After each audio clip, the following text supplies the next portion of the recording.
મહેસાણામાં ખેડૂત આંદોલનને સફળતા 80 મીટરનો રોડ રદ કરવાની મુખ્યપ્રધાનની ખાતરી। મહેસાણામાં છેલ્લા ઘણા સમયથી 80 મીટરના રિંગ રોડ અને ટીપીડીપી સ્કીમના વિરોધમાં ચાલતા આંદોલનને મોટી સફળતા મળી। ખેડૂત સમિતિના આગેવાનો અને મુખ્યમંત્રી વચ્ચે યોજાયેલી બેઠકમાં ખેડૂતના પ્રશ્નોનો હકારાત્મક ઉકેલ આવી ગયો છે।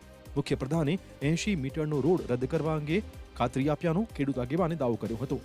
જે મુદ્દે કુકસ ગામે મળેલી 14 ગામની ગ્રામસભામાં ખેડૂતોએ હાલ પૂરતું આંદોલન સ્થગિત કરવાની ઘોષણા કરી।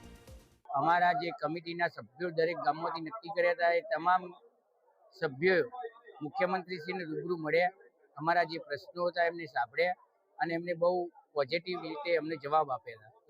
14 ગામના ખેડૂતો પોતપોતાના ગામમાં સભા યોજીને ચૂંટણી બહિષ્કાર કરવો કે નહીં તે વિશેનો નિર્ણય લેશે તેમ ખેડૂત આગેવાનોએ સ્પષ્ટ કર્યું હતું। હવે પહેલા પણ જાહેર કર્યું હતું કે જે નિર્ણય આવશે, જે મુખ્યમંત્રી સાથે બેઠક થશે એ ગામમાં જઈને કહેવામાં આવશે અને ગામ નક્કી કરશે કે અમારે ચૂંટણી બહિષ્કાર કરવો કે નહીં કરવો, એ ગામ ઉપર છોડવામાં આવે છે।